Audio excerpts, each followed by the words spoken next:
तो एक सवाल है बजरंग लाल जी का, इन्होंने हमारे व्हाट्सएप ग्रुप में ये सवाल भेजा है।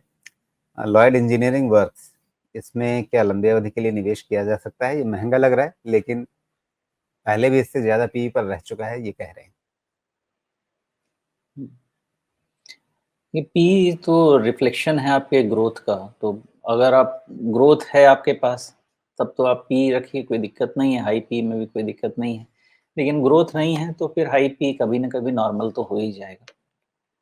लॉयड इंजीनियरिंग, हाँ, पी मल्टीपल बहुत हाई है, करेक्ट बात है।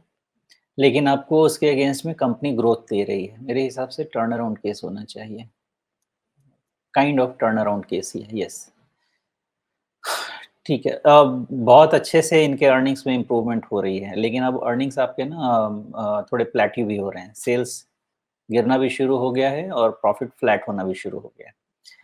1-2 क्वार्टर थोड़ी सावधान रहने की ज़रूरत है, लेकिन प्राइस, अभी आपको प्राइस जो है, वो ये नहीं बता रहा है कि कोई और क्वार्टर खराब होगा।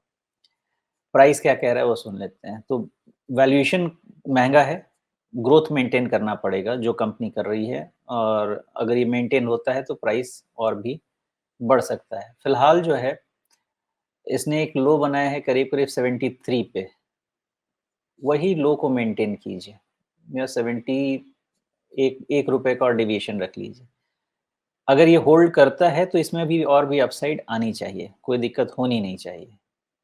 परफॉर्मेंस कंपनी का खराब होगा तो दिक्कत करेगा, और उस केस में 72 टूट जाएगा, और 72 टूटने के बाद फिर इसको तकलीफ लंबी होगी।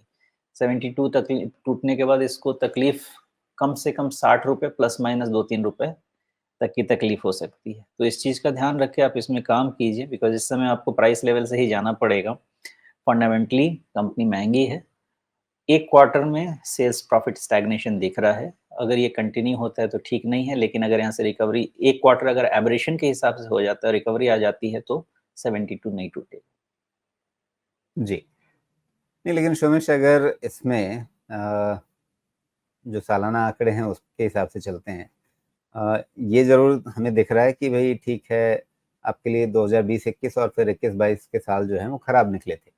उसके बाद वापस कंपनी ने सँभलना शुरू किया है और उसमें इसका मुनाफ़ा काफ़ी अच्छे से बढ़ा है पिछले 2 कारोबारी सालों में।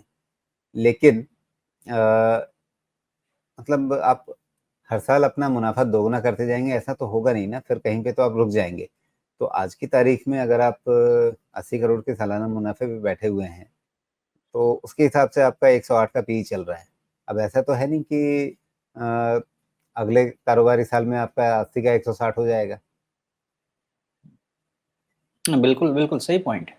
इसीलिए मैंने बोला कि ये ग्रोथ मेंटेन करना पड़ेगा। क्यों मैंने बोला ये मेंटेन हो सकता है, इसके लिए आप 2015 में चले जाइए, और 2015 का डेटा ये कहता है कि 500-600 करोड़ का सेल्स इसका नॉर्मल सेल्स है।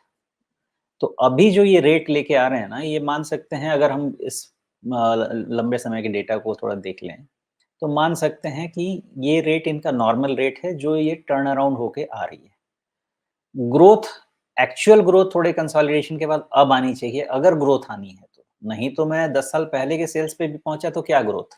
कोई ग्रोथ नहीं।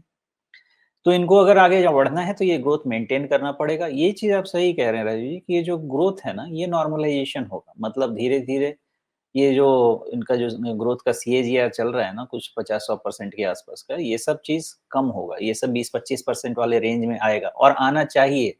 अगर कंपनी को सस्टेन करना है ग्रोथ लंबे समय तक, तो 20% वाले रेंज में आना चाहिए, और वो कंसिस्टेंसी में इनको आगे चलना चाहिए। तो खाली अगर ये मैं समझता हूँ कि ये क्वार्टरली ग्रोथ में कोई ज़रूरी नहीं है कि ये 200 का और 250 का सेल्स करें। अगर ये वापस एक अच्छा ग्रोथ दिख जाता है कि 20-25% से सेल्स ग्रो करना फिर से शुरू हो जाता है, मार्केट इसको फिर से सही मानेगा, बिकॉज़ वो ज़्यादा स्टेबल ग्रोथ रहेगी। जी।